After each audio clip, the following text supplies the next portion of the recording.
Well, hello, people of YouTube. It's Deephack here, and welcome to the DCS news stream and my channel update. I hope that you guys enjoyed that tutorial video on the F-16, my first one on the air-to-air radar.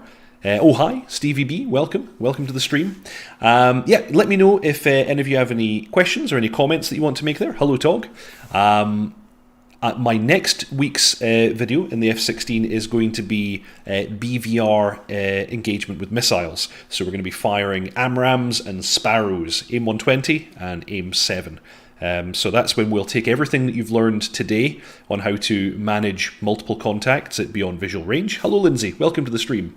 And we will show you how to make them go boom splash and be over and done with. But yes, with that, I will bring on board the one, the only dotChuckles. Hello, sir. Ahoy. Ahoy. Ahoy, hoy. And we shall begin the DCS news stream. Yes. Stuff to talk about this week. Yes, indeed. There's all manner of goodness. Actually, I guess first thing first is the newsletter. Let me pop that up on the screen. We have, as always, had the newsletter yesterday, and number of cool things appearing on this one. I don't know, what order do we want to take this in? I guess we have the screenshots. Shall we do the visual stuff first? Yeah, let's do the visuals, because some of these are pretty. What's that? Well, oh my. Apparently Eagle are trying to get us all to buy Virpil products. Which is, in my case, a fairly easy sell. My kit's all Virpil because I think it's good. Well, actually, we'll talk about this in a little bit more detail because it's in a moment, because that's further down on the newsletter. But yes, they are trying to get us all moist for the collective. Which is good. I think it's looking very, very nice. Then there was a little bit of an update about the Black Shark 3 and the fact that this is the first shot that we've seen of the missile approach warning system, which apparently is just a page on the Abris. So, this is kind of not quite what I was expecting. I was expecting something like old school Russian RWR, where you'd have like a ring of lights. No, I mean, the Abris is pretty advanced. Oh, for sure, yeah. But my thinking though is that while you're looking at this, you can't be looking at your moving map. So, it's a bit, irritating. Well, I mean, we don't know what the implementation of this. I mean, maybe if it detects a missile launch, it cuts in with this over the top. It's. True. We don't know if it's an overlay over the moving map, because it does say work in progress on that screen. It's very true. We just don't know yet. Everything, we don't know yet, as always, is subject to change. Exactly. Yes. So yeah, we have that. They're making progress on that. They were also talking about the additional pylons that they've added so that we can have the Vickr, is it, air-to-air missile? I think that's what they said. So here's a grade up 3D model so that we can see what that's going to look like. They also mentioned that they were doing a lot of work on the cannon, and that supposedly the soundscape and the simulation have been updated in various ways. Let me actually very quickly check the text for that one, because what were they saying? The 2A42 30mm cannon model is undergoing substantial update. Will boast new algorithm, soundscape, enhanced animations. That's what they were saying there. And then here they just say extra pylons for the air-to-air and Abris. That's pretty much it for that. And then, I mean, the thing is that with the soundscape work and sort of the attention to detail to the sort of cockpit environment that they have now in the F-18 and the F-16, they've learned a lot over the last 4 or 5 years, and they're going to bring this to Black Shark. So the most outdated module is going to be brought right up to date. So it's pretty exciting, actually. Yes. Oh, absolutely. For me, this is I'm definitely getting this. And I really like the Black Shark. It's actually been a very long time since I flew it, but I have an old series of tutorials that I did on my channel all about the Black Shark, and I did used to really enjoy flying it. And it's nice to see it getting some love. Back in the day when that was all there was. Yes, exactly. I think at the time I did those tutorials, there was only the Black Shark and the A10. Yes, because it wasn't even DCS World at that point. It was DCS Black Shark. That's right. Yeah, that's right. Yeah. Oh man, it's really funny to look back to those times, because we couldn't really have foreseen that it was going to become this platform that it has now become. Well, over my shoulder somewhere back there is my boxed copy of Flanker, the original, the first one. Yes, the original Flanker was amazing. Yeah. Okay, and then next in the newsletter we have the Marinara. I'm always saying, is it Marinaris? Marinara? Mariana? I'm never even sure. Anyway, the map. The new Marinara. Map. Yes. It makes me want pizza, yeah. That's the problem. It always makes me think of pizza. And, a fantastic shot of the F-16 here. Yeah, that looks so good. But actually, the one that really impressed me was the next one, with the water. Yeah. Like, how sexy is that? That's, yes. Looking really good. Like, they've been putting a lot of work into their water shaders, and the most noticeable thing for me is the way that they've improved the transparency. And that's the thing you see here, of course. It's very nice. Yeah. No, it's looking spot on. Yes, indeed. I wonder if that technology is going to come to the other maps. Well, to a degree, it's already present a little bit in Syria and Persian Gulf. They have this kind of transparency near the coast, but I don't know if it's geography or technology, because, of course, with Syria and the Persian Gulf, there's not that much shallow water near the coast, whereas actually near these islands, there's some quite shallow water in like reefs and things like that. Yeah. So I think we're looking at a combination of better tech and slightly different geography from what we've seen in the other maps. I think it's a bit of both. Yeah. But I would imagine that we would see something like this or in Cyprus as well. Maybe we should check that video that we're going to play later. Yeah. And there you go. There's once again an F-16 looking sexy, as they do.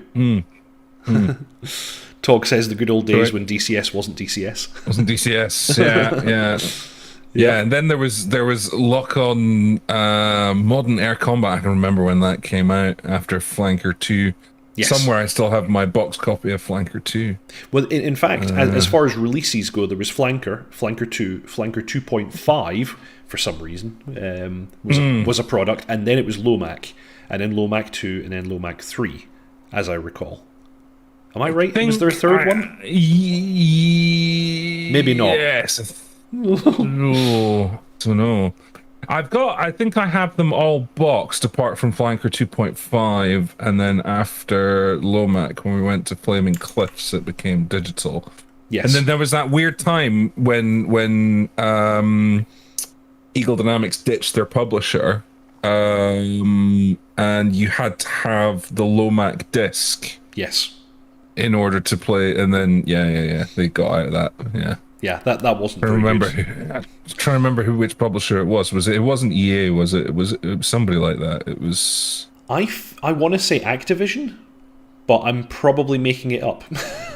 Can't remember. I don't know. Speaking of old publishers coming back, Microprose is a thing again. Yeah, but is it though? No, it is. Yeah. If you go on Steam, there's about 4 games now on Steam. 2 of which are from like really reputable developers. That look bloody amazing. There's a World War II naval strategy one. Okay. There's a there's another sort of modern submarine thing. And they're doing Carrier Command again. Oh, I loved that game. That was such a good game. And such a simple concept. Hopefully and hopefully they're putting the absolute, we just won't talk about Gaia mission, which but I never played that one. Is a thing. Yeah, Microprose absolutely a thing. Yeah, totally legit. And nice. Stuff is in development and looking really good. Good. I'm glad to hear it. Yeah. Oh, and now we're back at the ones we showed last week. So that's all of our screenshots there.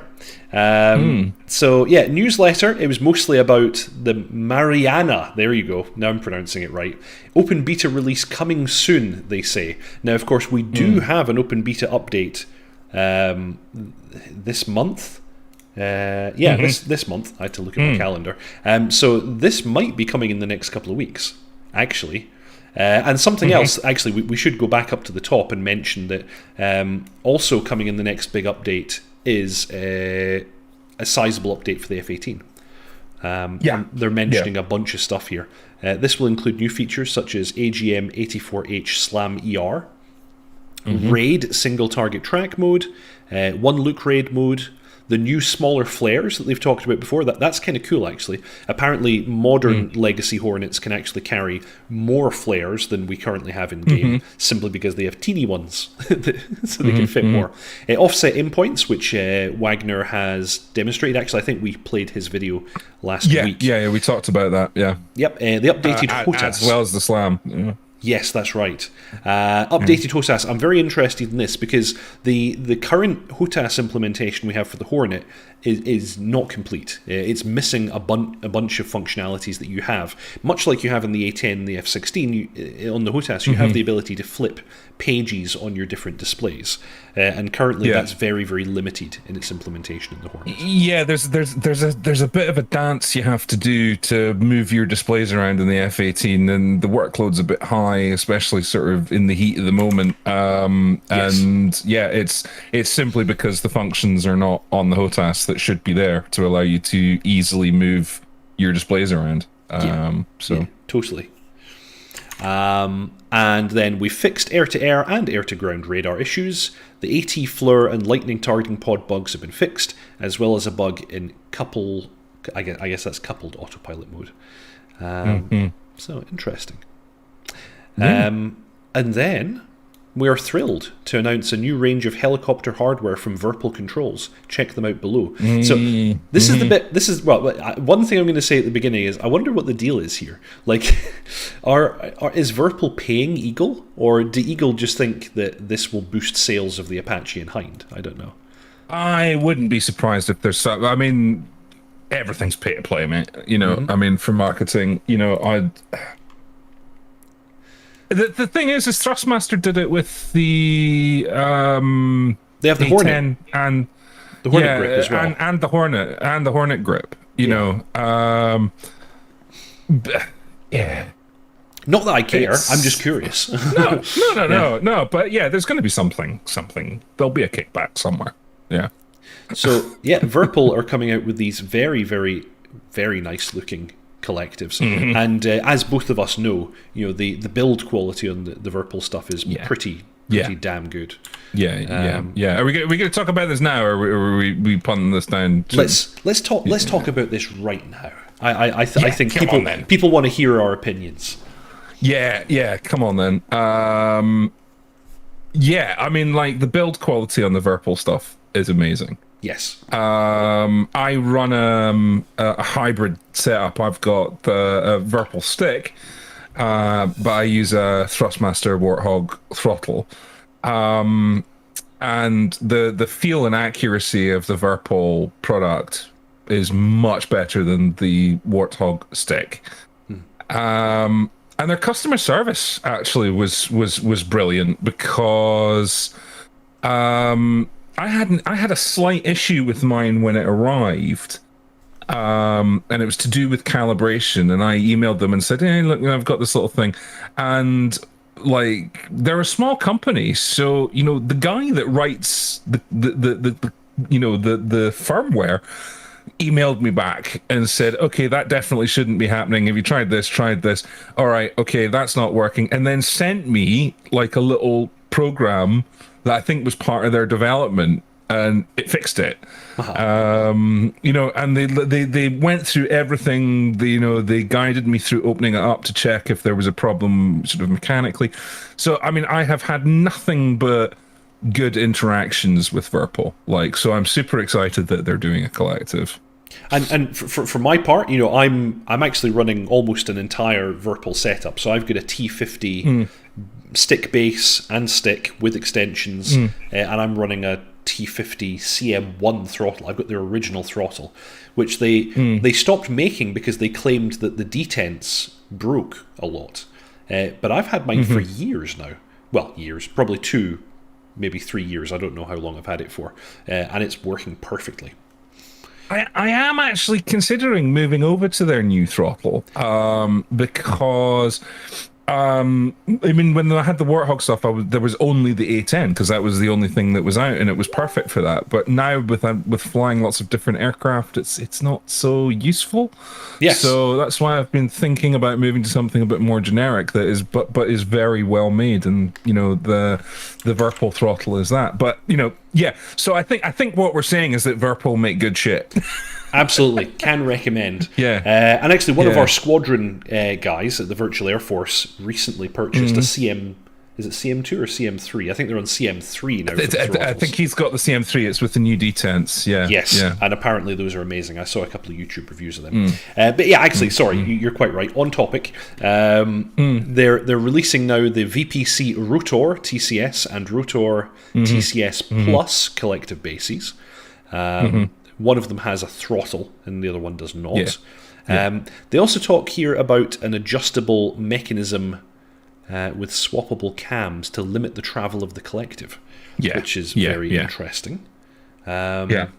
Surely you would just always want the large one. Why would you only want a small amount of travel? I guess it depends on your setup and, you know, mobility. Like, for example, I wouldn't want the large travel. I'd probably want the medium travel, and that's basically for mobility reasons. So I can see why they would want to do that. Plus, as well, so if you're trying to be accurate, you know, not every helicopter has a long travel on its collective. True enough. So yeah. So this is a big deal, though. We were talking pre-show about this. One of the things that I've seen is people have looked at it and gone, how much? but maybe it's an unpopular opinion. I think it's actually really good value for money. Yeah.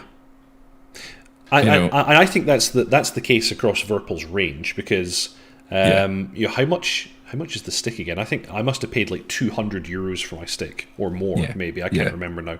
And yeah, that is a ridiculous amount of money for a PC peripheral. However, once you actually receive it and you hold it in your hands, you recognize that this is a solid, well-engineered, accurate piece of equipment. And you know, this collective looks like it's in the same vein. Yeah, their stuff is made to a really exacting engineering standard. And I can attest to that because I have opened up the base of my Virpil stick and it is very well engineered. But the thing why I think it's actually really good value for money is consider the competition, right? It's very limited. If you want a decent experience with the collective, you're going down one of 3 routes. You're making your own.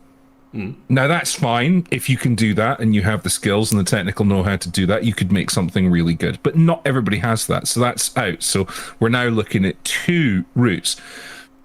The only other the only other products that I'm really aware of is ones that are made basically for the flight training market, and they are certified flight training devices, and as a result they are priced as such. And you're paying about $1,000 for a stick that goes up and down with a button on it. You know, that's it, that's all you get. No features, nothing, you know. But because it's a certified training device and it has to meet certain standards and it has to use aviation grade equipment, it costs $1,000. So that's option B. And then the other one is there's a guy down south that builds collectives in his shed, and he makes them, and they're very nice, and they're very detailed, and they cost a little bit less than this, but it takes 6 months to get because he makes it by hand in his shed. Yeah. So I think it's good value for money because it's appropriately priced for what it is. You can have it now. Yeah. And it's really well put together. So yeah, there's people complaining about the price, but it's an expensive hobby. You know, it's super niche. You're it's made worth in it. small numbers. Yeah, and fuck it. If you can't afford it, get a fucking paper round. Yes, indeed. Have you tried not being poor? I know. You have no food. Maybe you should eat cake. Yes, I know. Yeah. I know. Just call me Marianne. Yeah. Yes.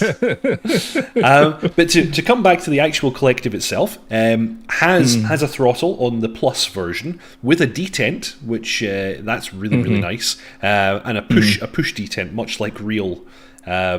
Much like many real ones do, like the Huey's collective and so on. So that's pretty nice. Then they also have a chair mount adapter, so that you have the ability to attach this to the base of your chair, and you don't have to really worry about where to put it. Because I guess when it comes to a collective, how you mount that to your desk is pretty damn complex, unless you end up reversing it, and then it's a bit funny. I'm struggling with this mount, to be honest. And we won't talk about how we've seen it, but we've seen some fairly detailed plans of this mount, and I'm still not sure. Are they intending to get you to replace the bolts in the base of your chair with their bolts?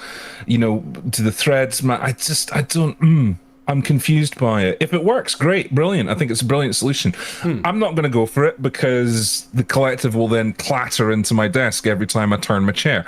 So I'm going to DIY something, a base for it by itself. But yeah, I think for sort of the 90th percentile person, it's going to be perfect. But yeah, even with me, I sit generally quite close to my desk. And so for me, this wouldn't work either. Actually, this wouldn't even work to begin with at all.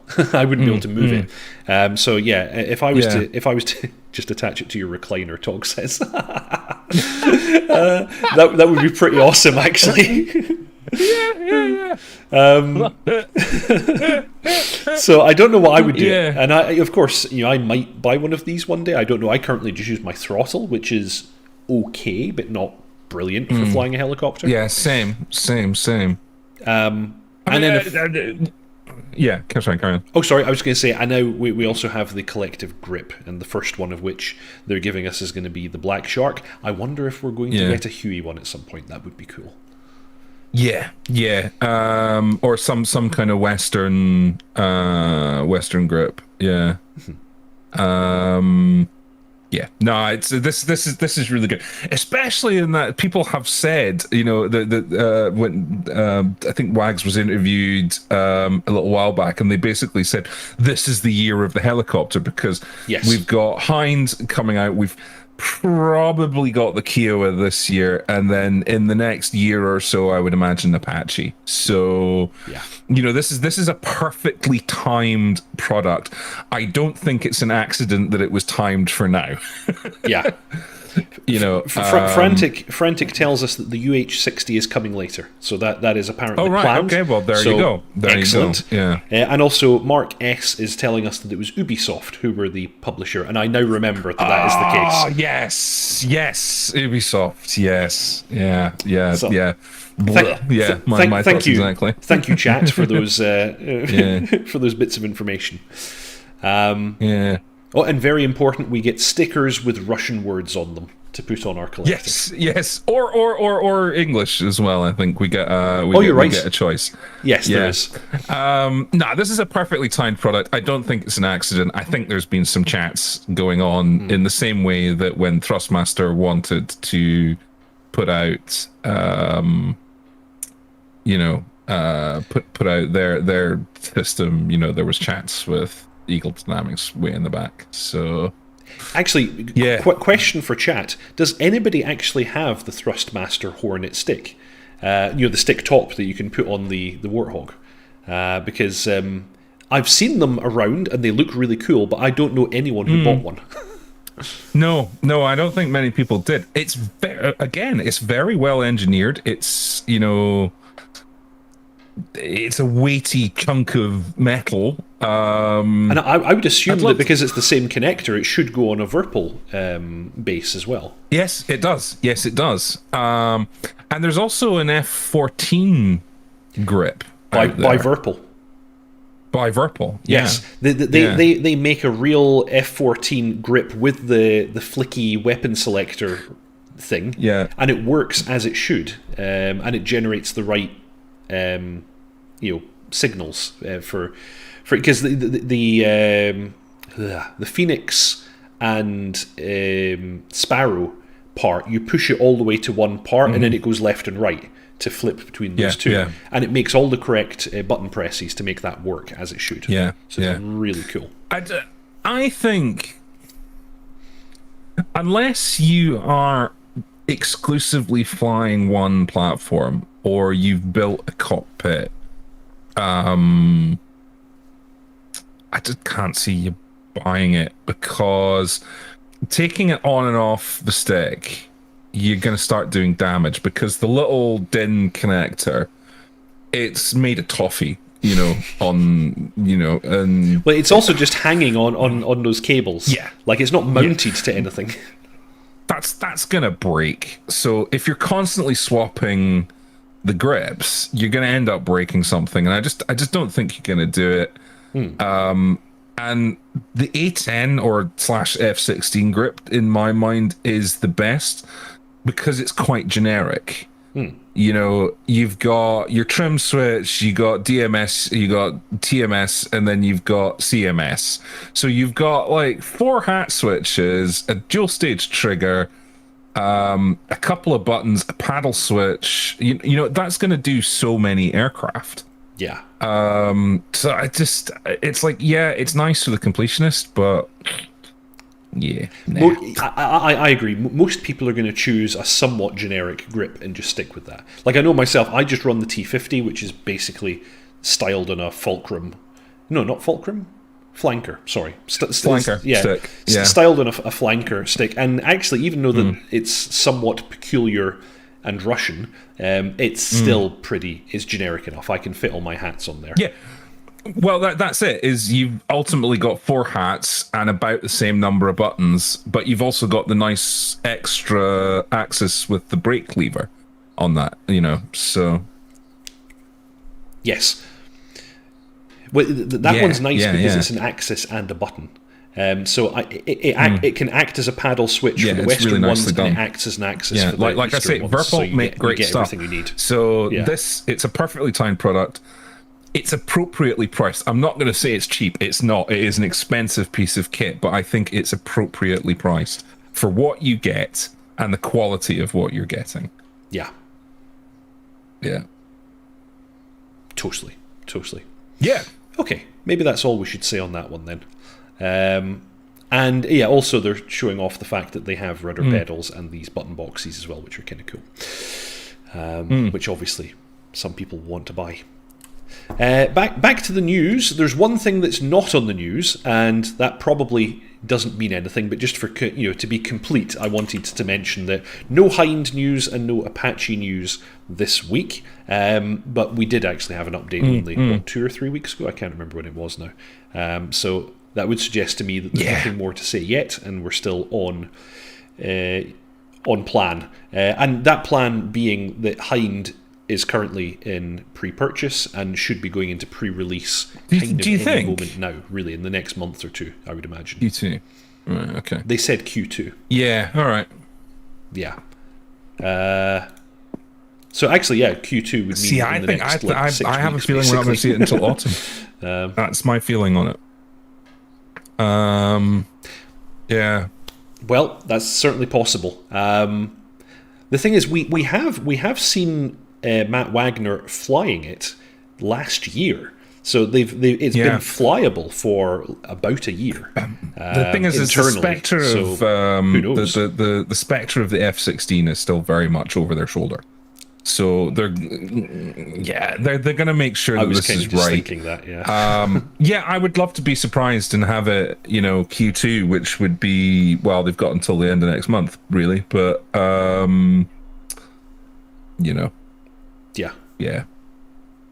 Well, okay. There's a comment from Frantic in chat. I think there's a reason Verpal have released their collectives now. Is it timed because Heinz about to drop? Maybe. Yeah. It might be. Yeah. We might be seeing it in a few weeks. Who knows?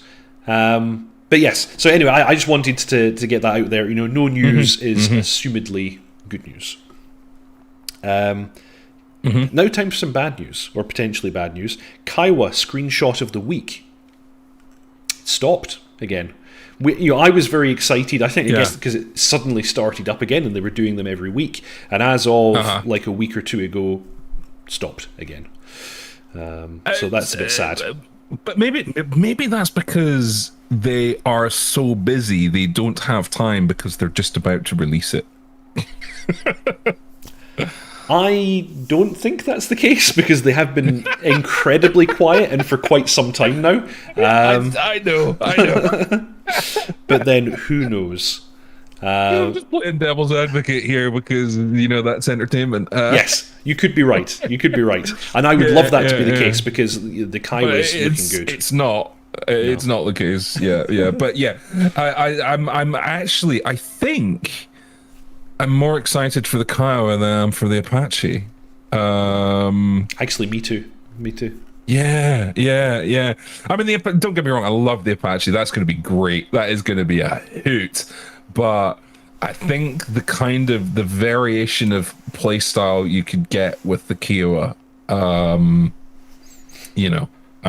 many different things you can do with it. Yes. Yeah. Very much so. Yeah. And then on to the next one. We have a video. I'm going to play this in the background here while we do our thing. We have a video of Cyprus there with some Union Jacks in the hangar. Now, let me just very quickly check which channel was this. It's our first RAF station. Yes, Flight School. Yeah, which I think is he not one of the developers for Gramedia? Or he's involved in some way with it, I think. I don't know, but the one thing that I know is that at the very least he must be a beta tester because he always must be a beta tester. Yeah, he always has access to these well before anyone else. Yeah. But yes, it's our first RAF station, which is exciting. Yeah. And it's going to add another dynamic to the Syria map. Very much so. Yes. And so many missions in that theatre have originated from these air bases on Cyprus. And this also opens up, you could actually, with the addition of Cyprus, you could completely ignore Syria and actually do some Cyprus-Turkey stuff. So, you've got way more possibilities here because, it's... Whoa, back up. What did I miss? Pause that video and back it up about 20 seconds. Uh-huh. Sorry, I'm going to be looking at the other screen. Just see when he passes that last hangar. Yeah? What is that in the hangar? That is a tornado? Yeah, it's an F3. It is an F3. Is the F3 not in the game? I don't think it is. Yeah, because the GR1 is. Yeah. The IDS is in for both UK and Germany. You might be right. I wonder, is the F3... I've never seen an F3 before in DCS. Yeah. And of course the F3 cue X-Files music. Yeah. The F3 is of course a very, very strange aircraft, and it was only ever flown by the RAF and nobody else wanted them. But I have a fantastic story about its radar, the Blue Circle radar, but nobody outside of the UK is going to get that. So. Yes, I'm familiar with the story as well. About, the blue circle radar. Yeah. When the aircraft was first entering service, they didn't have the radar ready. Am I right? But for weight and balance considerations, they had to put concrete in the nose of the aircraft. Yeah, and Blue Circle is a famous British concrete company. Yes, but the thing is that it follows the UK project naming convention, because they had basically any project in a military project in the UK has its name assigned by computer, and it's a random color and a random word, and sometimes it lines up like Green Arrow and things like that for for a missile. So Blue Circle sounded exactly like the right kind of name. Very much so. So, looking at Cyprus, I wonder if anybody familiar with the island can tell us if this looks authentic. It looks pretty damn good to me. I've been to Cyprus, but I was a teenager and I can barely remember it. So, but, we've got the water park coming up. Most importantly, shortly. Yeah, that was it. We just passed it. Yeah. We can just go for a dip. Mm-hmm. Yeah. Nice. Yeah, that's looking very, very nice. But these guys, is it Uyghur? I can't say their name. Anyway, the guys who make the Syria map, they have proven that they can do really, really good stuff.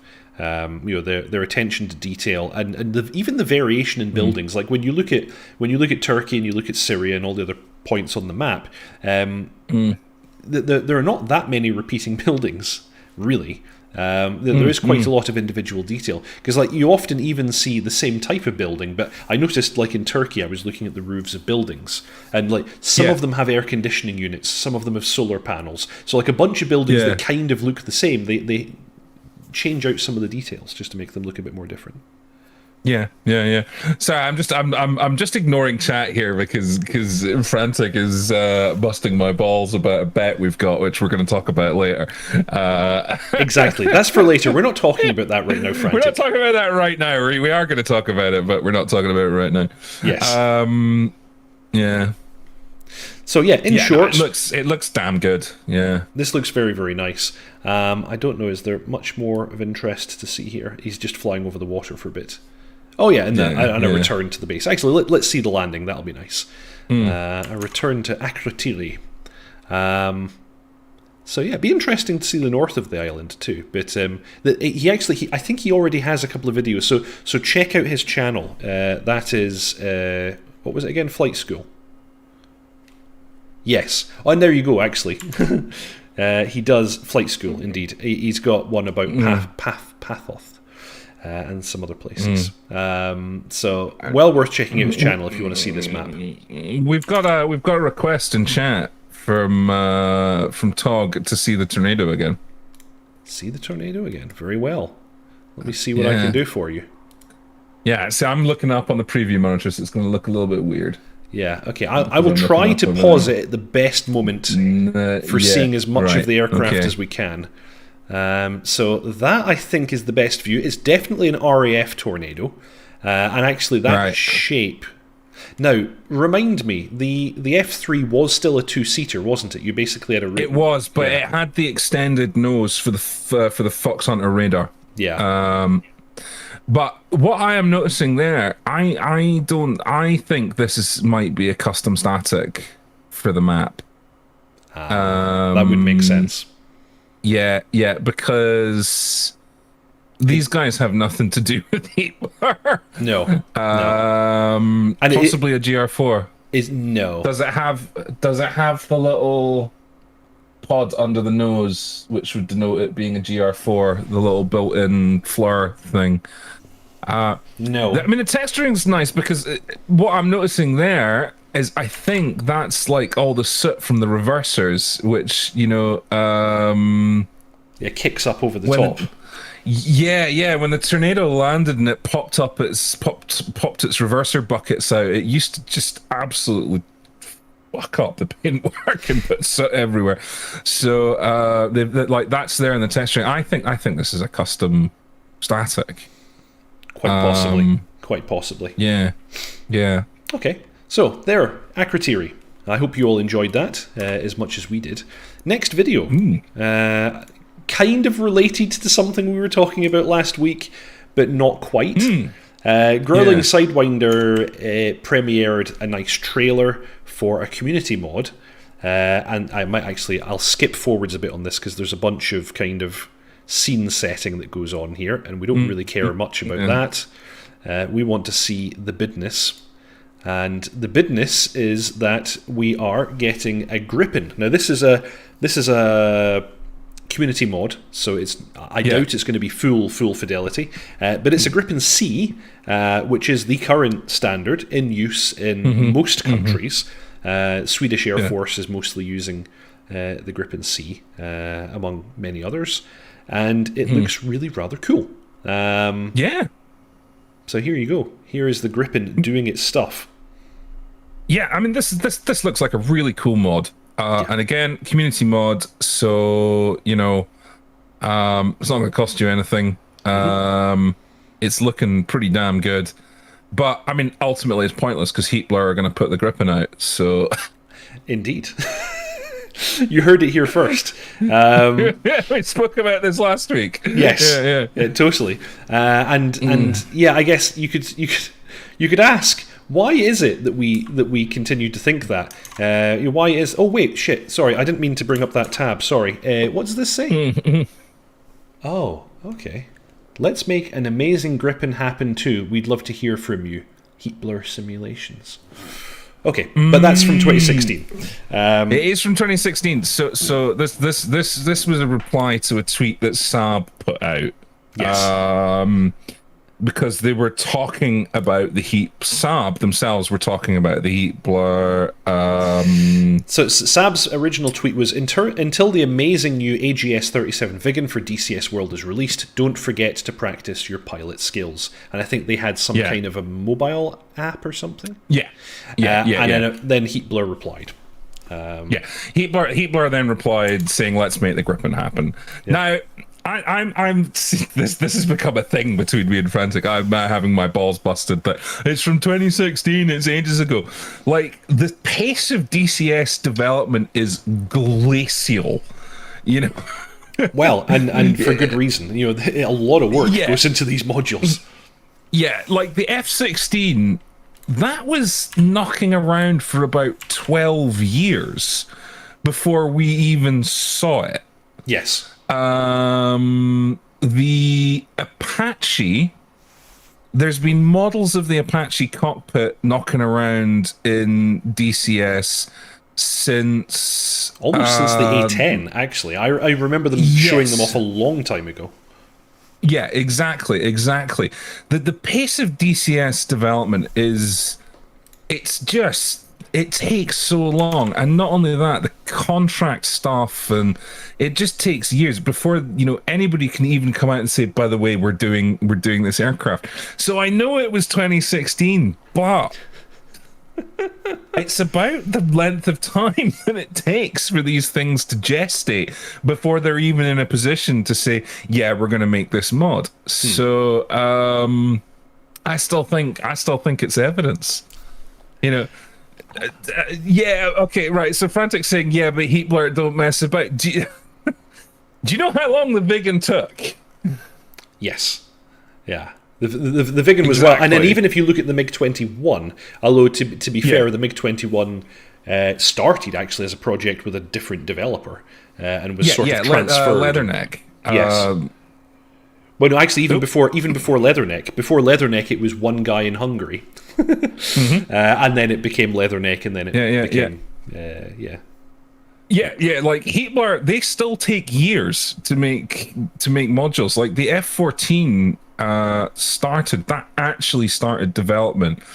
I think it was about 4 years before we even saw it. So like I think the timeline, it's gonna be a Gripen. It's not gonna be a Tornado. Like, the licensing is out. It doesn't. It's been no. I'd love it. I would love it to be a Tornado. I would like. Everybody would. I'd love it. Everybody would. Yeah. But I'm sorry, guys, it's not happening.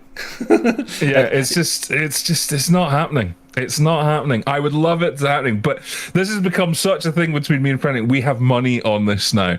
I've said if it's a tornado, I will buy him the bloody module. So that's a good deal. Yeah, that's a good deal. Yeah. We've got, and if it's a Griffin, he's buying it. If it's an F-111, well, then we're both wrong. Yeah, I can't see the F-111. But hey, who knows? Who knows? I think that would be cool though. I would also be very interested in F-111. It's quite an interesting aircraft. It's still in. Is it still in service with the Australian Air Force? It was the last time I checked, but that could have changed. They have had plans to decommission it. But yeah, the Australians were the last ones to fly it. Interestingly, the Tornado. Just to go full circle on this, the Tornado was kind of we were going to buy the the UK was going to buy the F-111. Yes. And it got squashed because of politics. In the Tornado, a lot of the GR1's feature set was we kind of want the capability of the F-111, particularly things like terrain following radar and all that kind of stuff. Yes, very much so. And actually, another interesting adjunct is that the F-14 only became a project because they failed to navalize the F-111. The original plan was to make a naval F-111, which, the F-14 is already pretty much the biggest aircraft you can land on an aircraft carrier, and the idea of landing an F-111, which is even bigger than an F-14, is incredible. Yeah, well, interestingly, the Italians... was it the Italians or was it the French? One of them pulled out of the Tornado.